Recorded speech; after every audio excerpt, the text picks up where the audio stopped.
Sebuah kabin terpencil di tengah pegunungan California. Sebuah keluarga yang hanya ingin mencari kedamaian. Tapi malam itu berubah menjadi tragedi paling kelam yang tak pernah terlupakan.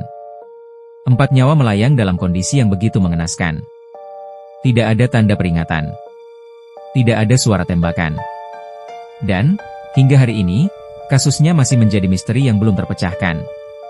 Selamat datang di Arsip Case. Hari ini, kita akan menyelami misteri kelam dari Keddy Cabin Murders.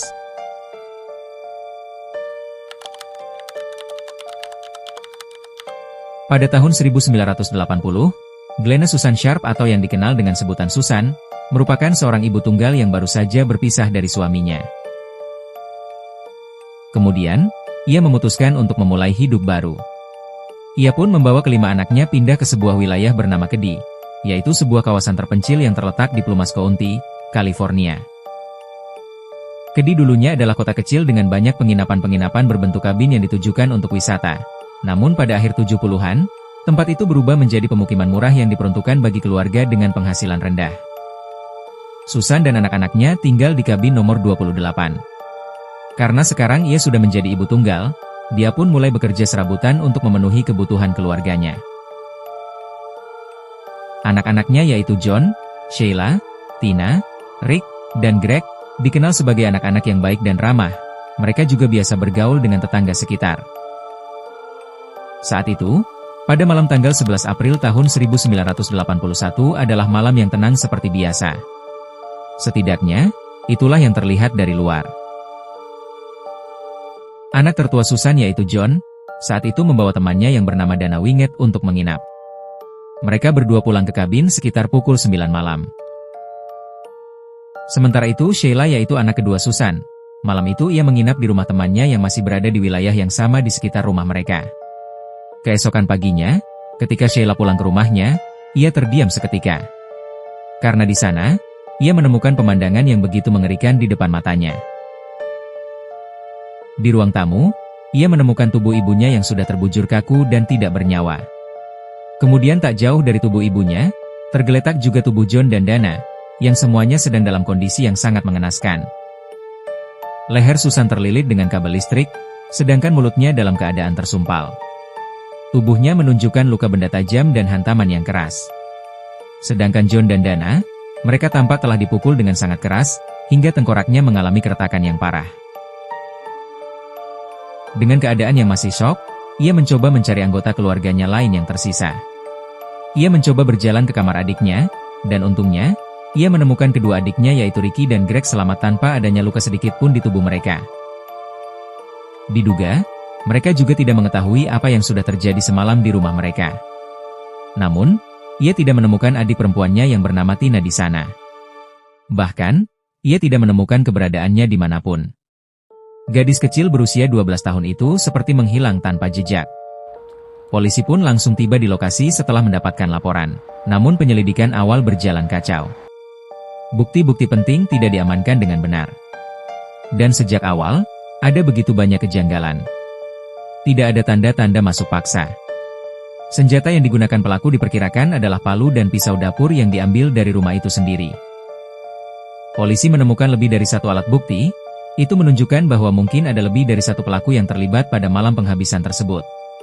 Pihak kepolisian sebenarnya memiliki 2 orang yang diduga kuat sebagai tersangka, yaitu Martin Smart, yang merupakan tetangga Susan yang dikenal memiliki masalah emosi. Martin juga sempat mengungkapkan bahwa ia tidak menyukai Susan karena dianggap telah mempengaruhi istrinya yang bernama Marilyn tentang keputusannya untuk meninggalkan Martin. Dan satu orang temannya yaitu John Bobet yang merupakan seorang mantan narapidana. Namun, meski ada motif dan kecurigaan yang mengarah ke keduanya tidak pernah ditahan dan diperiksa lebih lanjut. Diduga karena adanya unsur kelalaian dan bahkan sabotase dalam penyelidikan.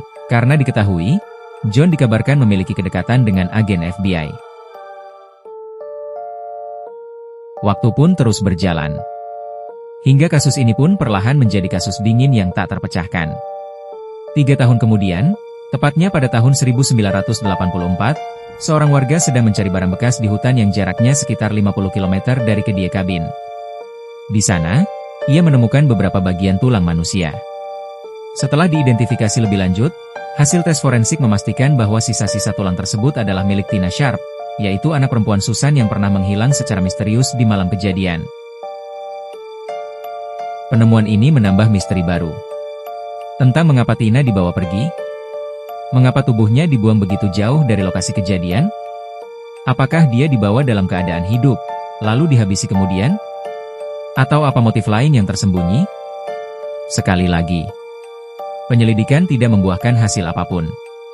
Tidak ada bukti tambahan yang cukup untuk mengarahkan penemuan ini kepada pelaku. Para saksi mulai lupa, dan terduga tersangka utama juga telah meninggal dunia. Dan misteri Tina, bagaimana dan mengapa ia bisa berada sejauh itu, tak pernah benar-benar terungkap.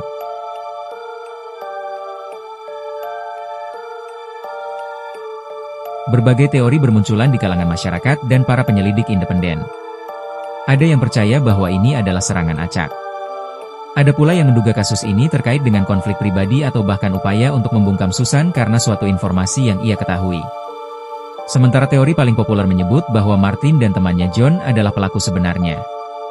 Diketahui, penyidik pada saat itu menemukan sebuah surat yang ditulis oleh Martin untuk istrinya Marilyn, yang berisi, "Aku telah membayar harga untuk cintamu, dan sekarang setelah aku membelinya dengan nyawa 4 orang, kau bilang kita sudah selesai. Bagus. Apalagi yang kamu inginkan?" Kalimat ini sangat mencurigakan, karena ia menyebut soal membayar harga cinta dengan nyawa 4 orang, yang secara kebetulan, jumlah korban dalam kasus ini juga berjumlah 4 orang.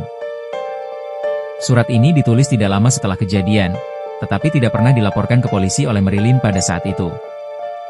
Banyak penyelidik percaya bahwa Martin menyimpan rasa benci terhadap Susan, karena ia diduga mendukung Marilyn untuk meninggalkan Martin yang saat itu dikenal kasar. Surat ini ditemukan dan diserahkan kepada penyelidik swasta oleh mantan penyidik yang menangani kasus pada saat itu, yang menunjukkan bahwa kasus ini tidak pernah diproses secara serius oleh penegak hukum pada kala itu. Namun, karena terduga pelaku keduanya telah wafat, dan bukti fisik yang tidak mencukupi, teori itu hanyalah menjadi sebuah spekulasi hingga saat ini. Sebagai info tambahan, meskipun dalam kasus pembunuhan pada dasarnya orang terdekat biasanya masuk radar awal penyelidikan, namun dalam kasus ini mantan suami Susan telah dinyatakan tidak terlibat. Diketahui, mantan suami Susan yang bernama James Sharp adalah seorang anggota Angkatan Laut Amerika Serikat. Mereka berpisah pada tahun 1980, setahun sebelum tragedi ini terjadi. Alasan mengapa James tidak dicurigai adalah karena James tinggal jauh dari Kediri. Dan saat kejadian berlangsung, ia berada di luar kota atau bahkan luar negara bagian karena tugas militer.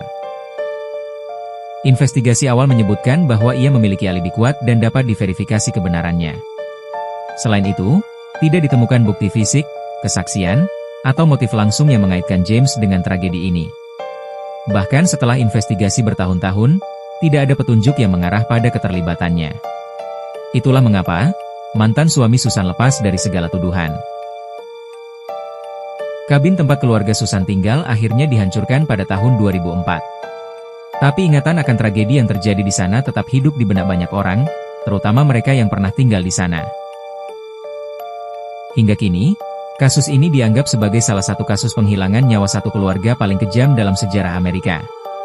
4 orang kehilangan nyawa, 1 anak menghilang, dan baru ditemukan bertahun-tahun kemudian. Namun, tidak ada keadilan. Tidak ada yang bisa dimintai pertanggungjawaban. Beberapa kasus kriminal terkadang memang tidak pernah terungkap sepenuhnya. Namun bagi keluarga korban, harapan untuk sebuah jawaban akan selalu ada, meski samar. Kedie kabin bukan hanya soal siapa yang melakukan, tapi juga mengapa dan bagaimana sebuah keluarga bisa menjadi korban dalam malam yang seharusnya tenang. Terima kasih sudah menonton video ini.